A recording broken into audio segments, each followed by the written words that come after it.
Hi, Pep. If I could just ask a couple about, first of all, just your thinking behind moving training today and why that's important for your team. We'll train tomorrow morning. Quite unusual though, is it? No. I've done it a few times. Maybe not a lot, but I did a few times, yeah. Sometimes I prefer it. Don't see each other, and it was so demanding game against Bournemouth, and I prefer they stay at home and tomorrow morning we train. And then with you have a lot of data here on your players and opposition.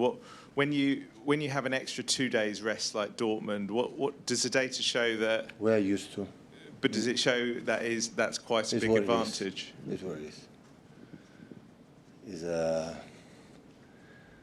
No word's going to change the schedule because we have a lot of games competitions. It's what it is. So Germany and France, all the people in Champions League try to play on Friday to have more games, and he is completely opposite. And I don't train in England. I go to train in Germany. I'm going to train in French. So just in case they want me.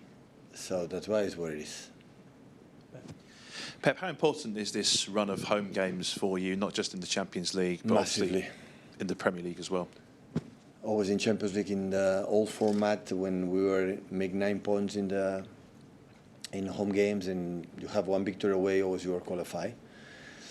And now it's completely different. Okay, the format, and of course if we are able to do what you have to do, so win at home, that I'm not saying it will be easy, because Dortmund in this competition in Champions League always they I would say they perform their best I would say, because always arrive in the later stages and always go through in the group stages, but with 9 points more we'll be of course qualify between the 24, but we will be close to be in the first 8. Do you feel in some ways better prepared for the Champions League this season, the new format? Maybe I was not clear enough, like you have been 1,000 million times here. It's not about we are prepared in the new format or not. Last season we were injured. 50% of the squad was injured during month and month.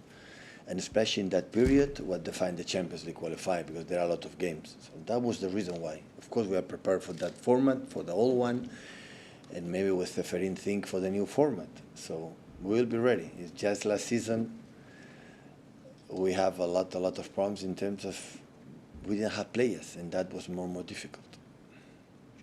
Hi Pep, big night for Erling tomorrow night, playing against his former club.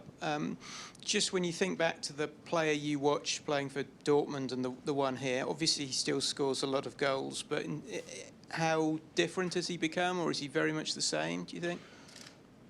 First of all, it's not the first time. I think Erling played against BVB, and I think when he was there, he played against us 1 or twice. And I think he's going to do a press conference, right? So he's a perfect question for him.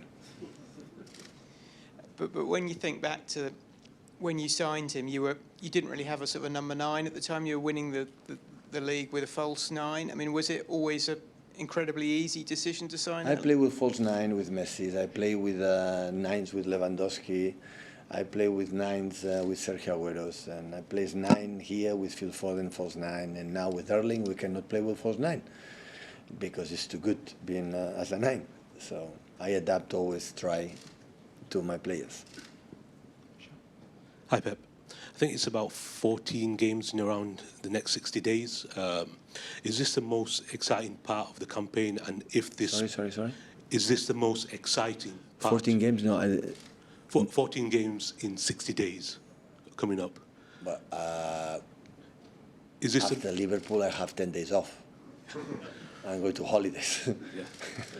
So, is the period... And after? Yeah, is the period coming break. up the most exciting part of the season, and does it set you up for the rest of the campaign? Yeah, but so you have international break September, October, November, and after that we start in this country, November, December, January, February is wow. I don't know excited is the right word, but it's demanding, that's for sure. So, but yeah, 1 decade I'm here, so I live many times this situation. how do you juggle then the team setup and training and everything that goes with it around this? Yeah, that's good. Handle the intensity, I would say, to the modern football. When when you play one game a week, it's completely different when we play 3 days. I said many times. So the teams are really, really good most of the time, but play one a week. It's completely different when we play 3. That the most important thing is how you handle not just the minutes and how many minutes on the pitch, how many minutes in the meeting rooms, how here, the physicality. That is, from my experience, the teams you play every 3-4 days is the energy, the moment of the game. But at the same time, you have to train a little bit to understand what you have to do, the images you have to do. Otherwise, it's not possible. And yeah, it's adapt. The teams when you play 3 competitions or 4 competitions every 3 days during 11 months, the only solution is how quick you adapt, adjust, and how you go forward with the situation. Hi, Pep. When we spoke to you in the summer, you said for the first time in your career, you decided the captains that you wanted this season. Obviously, Erling is one of those. Everyone knows what he's like on the pitch, but what did you see in his character, his personality off the pitch to think that he deserved to be in that group?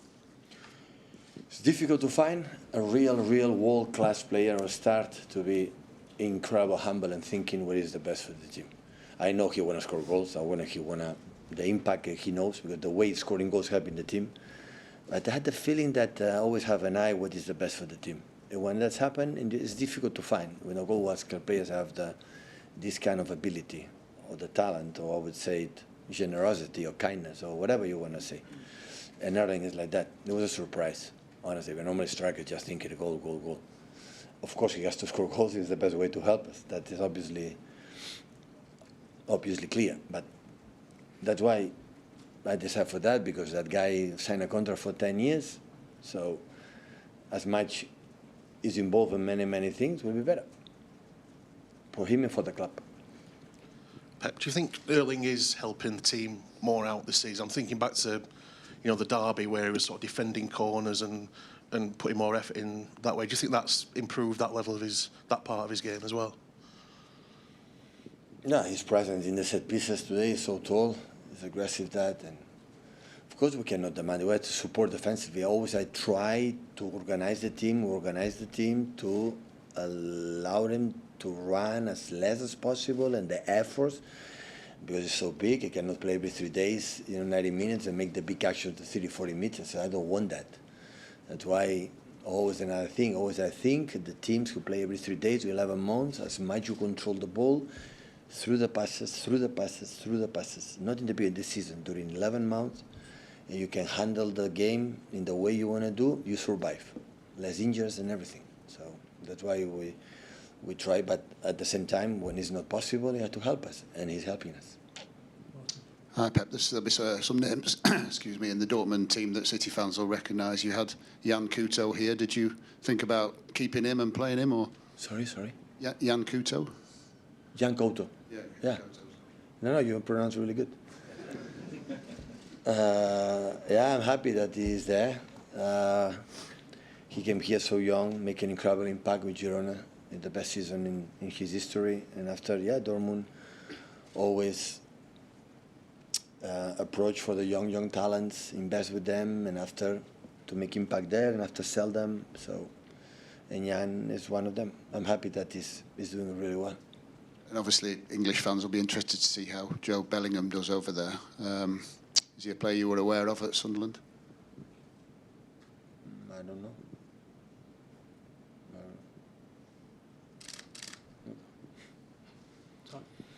Hi, Pep. Just on Erling's leadership, he's obviously quite a light-hearted guy at times. He likes, to joke around. We see that in his YouTube and his social media. Does it help having someone like that in a leadership group that can kind of lighten the mood and make it less serious at times and take the pressure off people? Yeah, it's a new generation. The generation is part of the old generation like you and me. So the social media is completely different, right? So we are not as much involved, but the new generation, they grew up, for the little babies in that, and part of the lives, and they want to do it as much as respect And always I tell them, be alert. That's all, you know, be alert. So don't show much your... But they can do whatever they want. I might respect the club, the mates, and especially their private life. It's good. Thank you, everyone. Done? Yeah. Good.